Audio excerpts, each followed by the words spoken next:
Hello students, welcome to Smart Tutors. Today we are going to discuss a topic of MES 103, that is higher education, the psychological context.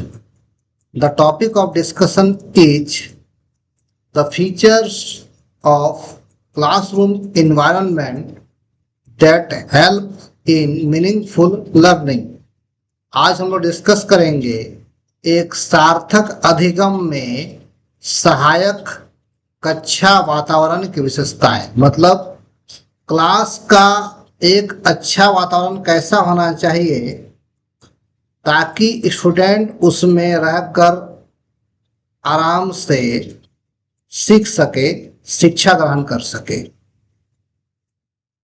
एक कक्षा का वातावरण अधिगम को सार्थक बनाने में महत्वपूर्ण भूमिका निभाता है। मतलब जैसा क्लास का क्लाइमेट रहेगा, जैसा माहौल रहेगा, स्टूडेंट उतना अच्छा सीख पाएगा। अगर क्लास का वातावरण अच्छा है तो स्टूडेंट अच्छे से सीख पाएगा, और शोरगुल हो या गंदगी भरा हो तो वहाँ सीखने में सुविधा नहीं होगी। तो जब एक वातावरण सहयोगी, आकर्षक और सुव्यवस्थित होता है तो विद्यार्थी केवल ज्ञान ही नहीं अर्जित करते, बल्कि उनके अंदर आलोचनात्मक चिंतन, रचनात्मकता और सहयोग करने की कुशलता का ही विकास होता है। मतलब जब क्लास साफ सुथरा रहे, वहाँ के पढ़ने वाले स्टूडेंट अच्छे रहें, तो ये केवल किताबी ज्ञान नहीं मिलता उसे, बल्कि उसके अंदर बहुत सारी क्वालिटी बढ़ जाती है। रचनात्मकता बढ़ जाती है, सहयोग करने की क्षमता बढ़ जाती है, कुशलता बढ़ जाती है, रचनात्मक चिंतन बढ़ जाता है, रिसर्च करने की एबिलिटी बढ़ जाती है। तो बहुत सारी चीजें आती है उसके अंदर में। क्वेश्चन, उसके माइंड में क्वेश्चन जनरेट होता है, क्वेश्चन पूछने के लिए अपने को सक्षम समझता है। तो आगे देखते हैं कि क्या क्या फीचर्स हैं एक क्लासरूम में जो होने चाहिए ताकि स्टूडेंट अच्छे से शिक्षा ग्रहण कर सके। तो इसमें पहला पॉइंट है पॉजिटिव टीचर स्टूडेंट रिलेशनशिप। एक क्लास में स्टूडेंट टीचर का रिलेशनशिप पॉजिटिव होना चाहिए। अगर स्टूडेंट और टीचर में रिलेशनशिप अच्छा हो, मैत्रीपूर्ण हो, टीचर गुस्सैल ना हो या मारपीट करने वाला ना हो, या स्टूडेंट के बात को सुने, समझे और उसका रिप्लाई अच्छे से करे, तो ये माना जाएगा कि स्टूडेंट और टीचर में अच्छा रिलेशन है। साथ ही स्टूडेंट को भी ऐसा होना चाहिए कि टीचर की बात को समझे, स्टूडेंट बदतमीज ना हो, अच्छे से टीचर से व्यवहार रखे, टीचर की बातों को सुने, अनसुना ना करे, तो ये माना जाएगा कि स्टूडेंट टीचर में अच्छा रिलेशन है। तो इसमें क्या होना चाहिए? शिक्षक के प्रति सम्मान, स्टूडेंट के प्रति प्रोत्साहन और सहानुभूति। जैसे शिक्षक जो धैर्यपूर्ण विद्यार्थियों की शंकाएं सुनते हैं, समस्याएं सुनते हैं और गलतियों के बाद उन्हें दोबारा प्रयास करने के लिए प्रेरित करते हैं, तो इससे स्टूडेंट के अंदर आत्मविश्वास बढ़ता है, जिज्ञासा बढ़ती है और वे बेझिझक अपनी बात को टीचर के पास रख पाते। तो दोनों का इसमें अच्छा होना जरूरी है। पॉइंट नंबर 2, एक्टिव पार्टिसिपेशन, सक्रिय भागीदारी। एक क्लास में टीचर पढ़ा रहा है, स्टूडेंट बैठे हुए हैं, तो जरूरी नहीं है कि स्टूडेंट पढ़ रहे हैं, वे केवल टीचर के जाने का वेट कर रहे हैं।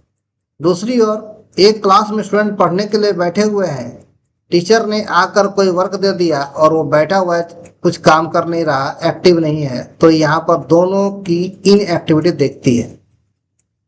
तो स्टूडेंट कैसा होना चाहिए? स्टूडेंट ऐसा होना चाहिए कि टीचर के बातों को सुने, सुनकर एक्टिवली उस पर रिस्पॉन्स दे, कोई क्वेरी हो तो पूछे। टीचर कैसा होना चाहिए? टीचर ऐसा होना चाहिए कि स्टूडेंट के प्रॉब्लम को सुने, सुनने के बाद उस पर अपनी प्रतिक्रिया दे, उस प्रॉब्लम को सॉर्ट आउट करे, तब माना जाएगा कि दोनों एक्टिव होकर काम कर रहे हैं। विद्यार्थी को प्रश्न पूछने, विचार साझा करने और चर्चा में भाग लेने के लिए प्रोत्साहित किया जाना चाहिए।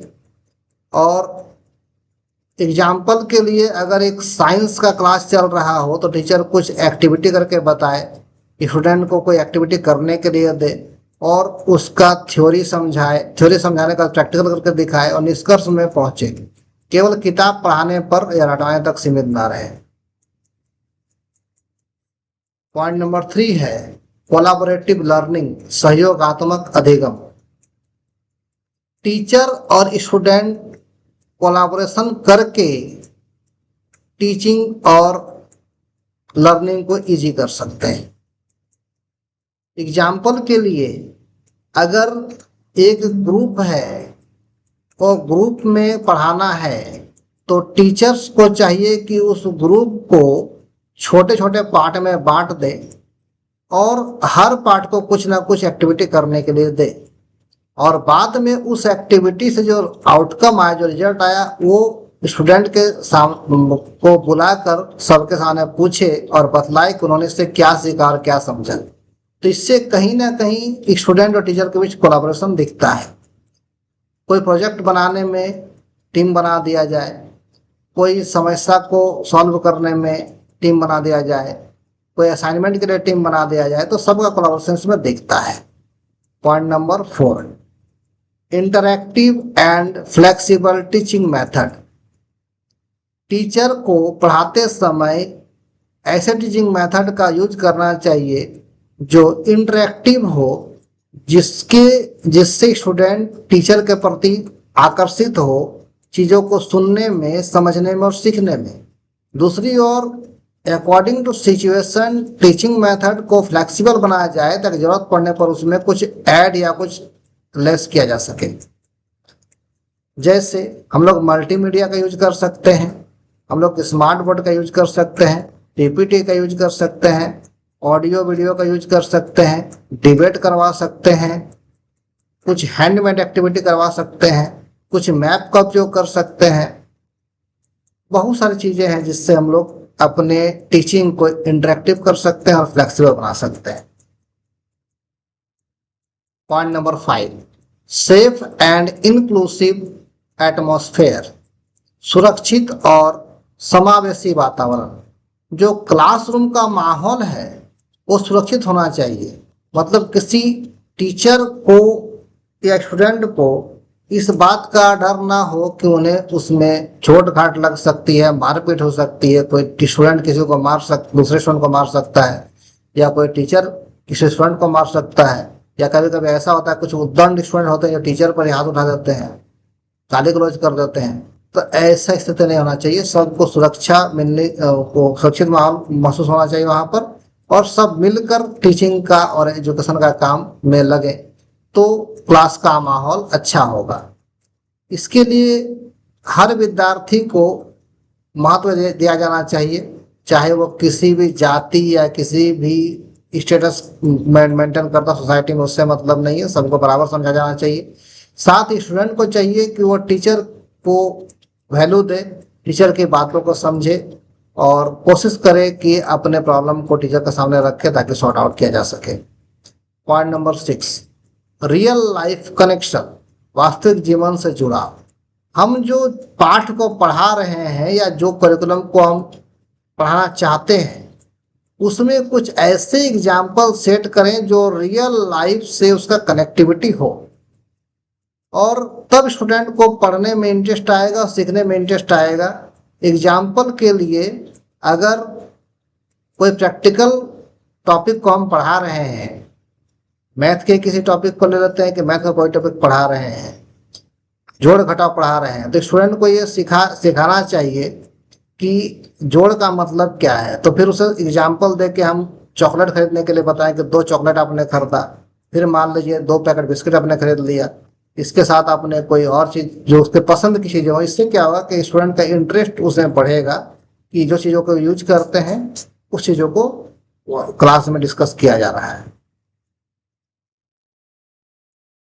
Point number 7, encouragement of critical thinking, आलोचनात्मक चिंता को प्रोत्साहन।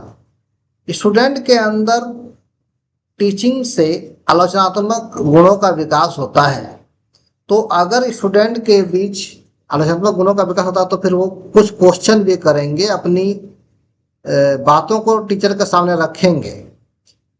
तो टीचर को भी चाहिए कि स्टूडेंट को रटवाने के बजाय उनको अपने सोच को रखने का मौका दे, ताकि उसके द्वारा सीखे गए चीज़ों का वैल्यूएशन किया जा सके, इवेल्यूशन हो सके। इसके लिए हम लोग कोई स्टोरी को ले सकते हैं और उस स्टोरी को सारांश के रूप में स्टूडेंट को बताने के लिए बोलेंगे कि आपने जो सीखा उसको शॉर्टकट में बताओ कि आपने क्या सीखा। Point number 8, well organised physical environment, सुव्यवस्थित भौतिक वातावरण। जो हमारा क्लासरूम का वातावरण होगा भौतिक रूप से स्ट्रॉन्ग होना चाहिए, मतलब वहाँ बैठने के लिए प्रॉपर बेंच टेबल कुर्सी होनी चाहिए, वहाँ गर्मी से बचने के लिए पंखा होना चाहिए, कूलर होना चाहिए, लाइट की प्रॉपर व्यवस्था होनी चाहिए। वहाँ पर क्लासरूम के अंदर सीखने सिखाने के लिए चार्ट का उपयोग किया जाना चाहिए या ग्लोब का उपयोग किया जाना चाहिए, मॉडल का उपयोग किया जाना चाहिए। अगर जिस तरह का टीचिंग है उस तरह की चीज़ों का होना जरूरी है। अब आगे देखते हैं हम लोग कि हम लोग का इस बात से किस कंक्लूजन पर पहुंचे हैं कि क्लासरूम का जो है वातावरण कैसा होना चाहिए। एक सार्थक कक्षा वातावरण केवल भौतिक स्थान तक सीमित नहीं है। यहाँ स्टूडेंट टीचर का रिलेशनशिप, स्टूडेंट टीचर की भागीदारी, उनकी समावेशिता, वास्तविक जीवन से चीज़ों का जुड़ाव, विद्यार्थियों को सुरक्षित वातावरण, संलग्न और प्रेरित महसूस करने के लिए अधिगम को गहरा और स्थायी बनाया जाना चाहिए। मतलब इन सब चीज़ों को अभी तक हमने डिस्कस किया, सब चीज़ें होंगी तो स्टूडेंट को पढ़ने और सीखने में इंटरेस्ट आएगा, तो ऐसे माहौल में स्टूडेंट अच्छा से सीख पाएंगे। तो हम समझ सकते हैं कि एक क्लासरूम को किस तरह से रखा जाना चाहिए, वहाँ का माहौल कैसा होना चाहिए ताकि उनको सीखने में इंटरेस्ट आए। इस वीडियो में इतना ही। Thanks for watching.